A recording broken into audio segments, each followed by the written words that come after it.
What is good, Nim fam? Welcome to this week's Hot or Not. In this video, we take a look at the big decisions ahead of Gameweek 8 and discuss which of your FPL players you should boost, roll or trade, including some help with those wildcards. So let's get into this. Wow, Ollie Watkins, take a bow. What a weekend he has had with his 3 goals and 2 assists against Brighton. Well done if you owned him. For those of us that didn't, it might be time to consider it. Ollie's now had 23 shots and 9 on target this season, averaging 7.7 points. He's also been pretty consistent, only blanking in game week 4 against Liverpool, putting him top of the forwards for points with 54, above Haaland, and now has 4 goals and 6 assists to his name, meaning he's not scared to get involved with his teammates and share that love around a little bit when laying off goals, just as much as going for them himself. On the fixture ticker, Watkins has an absolutely sea of green ahead. But Villa have been more prolific at home. And the main thing to note here is the Villa have 3 home games in the next 5. For those of us with Alvarez, it's tough not to consider the switch. Those of you on a wildcard, I feel it's an absolute no-brainer. I talked a little bit more about Villa as a whole in yesterday's video, so do go check that out for more help. But moving on, our warm boost player this week is Watkins' teammate Matty Cash. Now, if Diaby had not have got that knock and we knew for sure that he was okay this early on in the week, he may have made it into this particular spot for me. And I still think he's a great option going forward if we could get that solid news before game week 8. However, for now, Cash made it in, mainly because good defenders this season really are slim on the ground. They're few and far between, right? I did say last week he does blow a bit hot and cold. I was considering getting him myself, meaning I couldn't make him my hot pick this week, especially as Villa have only had 2 clean sheets all season. But where he does lack in defending prowess, he does make up for in his attacking style, much like the vintage Trent, but at kinda half the price. He's had 14 shots and 7 on target, 11 of which were in the box. That's absolutely mad for a defender. It's resulted in 2 goals and 1 assist this season, and as just discussed, with Ollie Watkins, the fixtures are very nice for the foreseeable. He's already risen twice this week, so he is in hot demand. Get on him if you want to. Before we get into the rolls and trades this week, please check out the sponsors of this video, fantasyfootballfix.com, where you can follow the world's best FPL managers team reveals live. Link is in the description below. Alright then, I have placed Alvarez in the hold category just based upon what I said earlier on in the video about Watkins. If you're on a wildcard, then it's an absolute no-brainer to get Watkins. But if you own Alvarez like me and you're finding it a little tough to find the extra cash to move up to Watkins, then there's nothing wrong with keeping Alvarez at the moment in my eyes. Alvarez at the moment only has 1 less goal and 1 less assist than Watkins. And yes, on paper, City's fixtures look pretty tough. But depending on which Arsenal shows up, both Brighton and United have struggled in defence this season.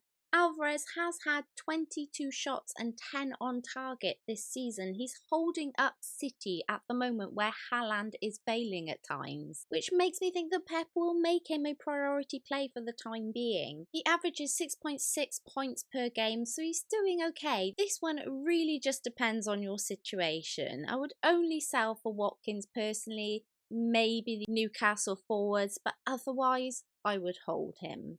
Rashford, this one pains me to say. I've been trying to give the United midfield as much of a chance as I possibly can, not only in my team but also in these videos. I look at some of these fixtures ahead, and that's why Rashford isn't a straight out trade. With the likes of Sheffield United, Fulham, Luton and Everton in the next 6 game weeks, you could imagine there could be some points there for Rashford and Bruno. However, I do understand patience has worn slim with a lot of FPL managers, including myself, and many are scared of losing too much cash in their United mids, whilst the likes of Salah and Son are on the rise. That said, Rashford has had 28 shots and 6 on target this season, so he is trying. If he could make it click, he would be up there in the monster points, but he is struggling to convert at the moment. as of yet he only has 1 goal and 2 assists for the season. And us FPL managers, we are a fickle bunch and we need results. The good thing about Rashford's price is that he is affordable, so should he come good again, he should be an easy buy back. Botman is reluctantly my trade this week, mainly because of his injury. Eddie Howe quoted Sven as a knee injury. I don't think we'll see Sven before the international break, but hopefully we'll see him very quickly afterwards. So if you are on a wild card, he's an easy sell, I would suggest. Get a placeholder so you can get him back if you want to. For the likes of me, however, at the moment I have to hold despite wanting to sell him. International break is just after this weekend coming, so he could be out maybe 1-2 game weeks max. But in this fast moving game, that could be quite a lot of game weeks for some people. So just keep an eye on the presses as we go. I usually do a deadline stream on a Friday to cover this sort of thing. And hopefully we'll have some concrete news on how long he's out for then. So to sum up, the boost players are Watkins, Cash and Son. And you could roll the likes of Alvarez, Estupinan and Mbeumo. Now, I didn't really touch on Estupinan or Mbeumo. Estupinan is one of those ones, depending on whether you wanted to go to a Matty Cash or something, that you could sell on. He's,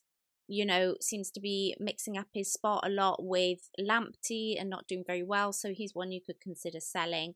And Mbeumo is getting a lot of chances, and he does have some top 6 fixtures coming up, of which a lot of people suggest that he plays more forward and more centrally in, so you may want to keep him to see if he's going to get through those. Then on your trades, I've got Botman, Gordon and Chilwell. Botman and Chilwell are injured, and Gordon picked up his 5th yellow, so he will be suspended. The teams to look at getting your players from in game week 8 are the likes of City, Spurs, Newcastle, West Ham and Aston Villa. Now, I haven't put any West Ham players in here, but the likes of Gerard Bowen and James Ward-Prowse could be ones to watch for your teams, as well as Areola. I mentioned him in my videos. Now he seems to be making his way into a lot of people's teams. So these are the clubs you want to be targeting to buy your players from. So really appreciate you watching the video. Who do you think is hot or not? Let me know in the comments below. Thank you all so much for watching. I hope this was helpful to you, even if you're on or off of a wildcard. Please don't forget to like, share and subscribe. I am on the road to 10k subscribers and you guys will really be helping me out.